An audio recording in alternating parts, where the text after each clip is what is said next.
Turkey wrote about this in his power law essay. It's kind of a rich get richer effect, and it's not fair, but we got lucky. You know, building credibility through the years. So.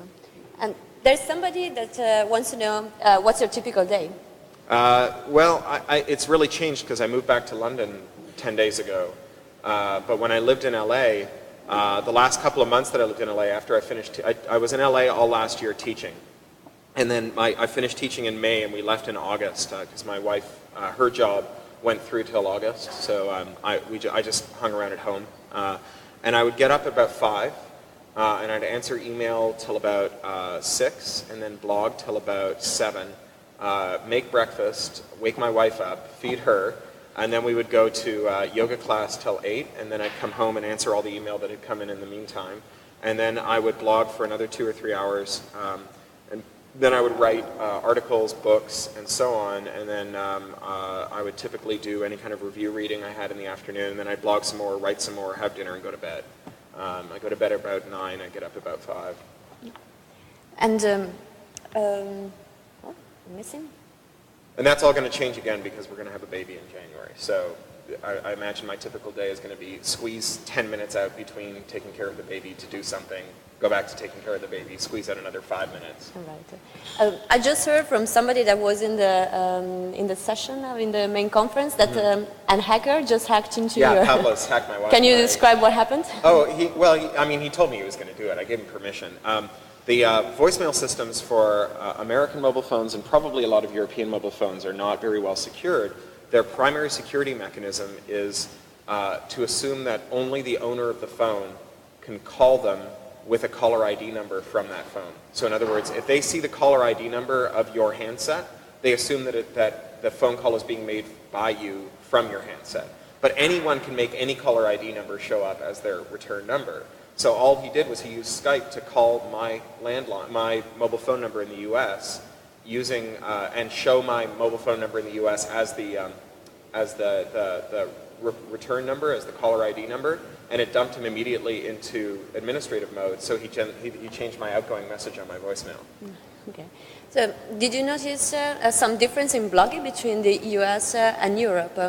Like, do you think that there is some different styles? I don't think that there's like a monolithic practice of blogging in Europe or in the U.S. I think that describing U.S. blogging as a single phenomenon is totally incoherent. You couldn't make any kind of coherent picture of what a U.S. blogger is, and I think that it's even more fragmented in Europe. So I don't know that there's much to be described. I think that there's maybe an old and new school split. I think that there's an older school that started out blogging because they were intrigued by the possibilities of the medium and then later found ways to make money off of it. And then there's a newer school that saw the money being made off of it and thought that blogging might be a way to make a living. And so there's probably some deep divisions there. I don't think that blogging needs to make money for people in order to have blogs. I think that we can see kind of empirically that people will write more blogs than you could ever read, more good blogs than you could ever read, even if there's no money involved. So I'm not one of those people who says we must find a way to make money from blogging. But I do think it's nice if you can. I just don't think that we should change the internet to make it easier to make money from blogging, for example. I see. So as this is an unconference, and so everybody is just free to intervene, and I don't want to take all the space, I'd like to give the microphone to you to see if there are more questions that you thought while Cory was talking.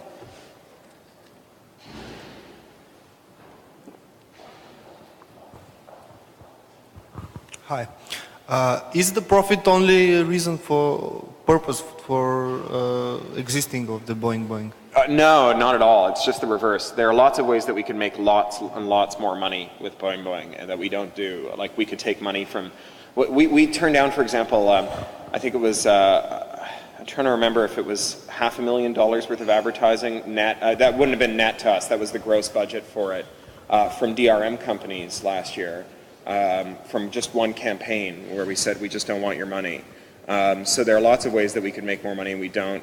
Boing Boing has a lot of purposes. Among its purposes are, for me, it serves as a writer's notebook. All writers, I think, have notebooks where they write down all the things that seem to them to be, I call it pieces of the puzzle You know, I feel like the world is composed of puzzles, and I don't have the box, so I don't know what the art is supposed to look like, what the puzzle is going to look like when it's put together. But you find pieces all over the place, and I think that writing about them for publication on Boing Boing is powerfully mnemonic. When you write up a summary of a piece that's intended to communicate some idea that you've discovered or something that you've discovered to some third party, that the rigor that you have to bring to expressing it to some third party means that you remember it better in your own mind. It's like having your mother come over. You have to clean up your room before she gets there. You know, if you're going to make an idea public, you have to clean it up before you can make it public. So rather than writing it down myself, and I have a little notebook and I write things down for myself in it, and I never look at it, I can't search it, and I can't read my handwriting, and none of the ideas that I wrote down in there make any sense. Whereas everything I've written on Boing Boing, and it's, I don't know, 25,000 posts or something in the last 8 years, I can remember a lot of that, and I can search it, and my readers help me understand it better. So that's like, for me, the primary purpose of Boing Boing. It's what I've always used Boing Boing for. It's nice that it earns us a living, but I do it even if it didn't, and I did it for... The only reason we started making money on Boing Boing is it started costing us so much money in bandwidth that we needed advertising. And it turned out that it was easier to make lots of money than a little money with advertising, because advertising is generally done through commissioned sales force, right? So the salespeople make money when they make you money, and telling them, well, we only want so many dollars this month and no more, is telling them we don't want you to earn any more dollars than that either. So it's hard to have a commissioned sales force and not make more money than, not make a profit, essentially. But Boing Boing is now a profitable business, and it does that too. It has other purposes. It has some social purposes. All of us have social campaigns that we're involved with, and we use Boing Boing to support them. Last year I helped engineer the ouster of a corrupt member of parliament in Canada, so we got her kicked out of her seat. We've used it to campaign on digital rights management and on international copyright accords. Sheni has done a lot of work on censorship and indigenous peoples' causes, particularly in Central America, and net censorship around the world. She did a very good series on Tibet. I think we use it for lots of different purposes. I don't know that it has a primary purpose, but if it does have a primary purpose, it's not profit. If it were, it would be a very different entity. You'd have lots of pop-ups and pull-downs and animations and music and all kinds of stuff when you went to it that were kind of about making money instead of about doing the best Boing Boing we can. I like to say, like, Boing Boing, I think it's, like most blogs, I think Boing Boing is sui generis. It's a genre unto itself. So people ask me, like, how do you describe Boing Boing? Is it the most popular blog on the internet? And I say it's the most popular blog on the internet called Boing Boing. Okay. Why did you start Boing Boing Gadgets? We seem to have no problem with it. We have lots of them. Why do we start Boing Boing Gadgets? So we started Boing Boing Gadgets because we had a friend who was a great gadget writer, Joel, who was kind of looking around for something to do, and we talked to him about it, and we were like, we'd be really excited to see what you have to write about gadgets, and we'd love to do some kind of partnership with you where we worked with you, but we don't want to bring another editor in for the front page, because that's us, that's we four, and no one else. So we kind of looked at what a hybrid model would look like, where Joel and we could be kind of part of something that we all liked. It was a cool way to do a project with a friend that we liked. But does that mean that you might have some more? Yeah, we might. Section? We have, like a lot of people, we have a list of about 200 projects that we'd love to do. We're not super great at executing on them, to be totally frank. I mean, you may have noticed that, like, we don't really do much for T-shirts, for example. You know, it's not because we don't think T-shirts would be awesome, and we have some great T-shirt stuff that we're hoping to do. It's just that, like, the flip side of being the kind of institution where you don't have a meeting for the first 5 years is that you also aren't very good at doing the kind of things that requires lots of meetings. So we're trying to reform some of that without losing the meeting-free character of Boing Boing, but it's tricky. And so, yeah, I'd love to do more of those. I'd love to do lots of things.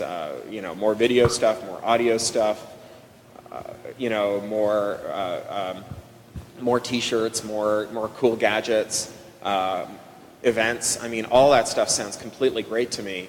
And someday maybe we'll manage to evolve to the kind of institution that can do those, and hopefully we'll do that without losing the fundamental character of meeting freeness that has made it such a joy to work on for all these years.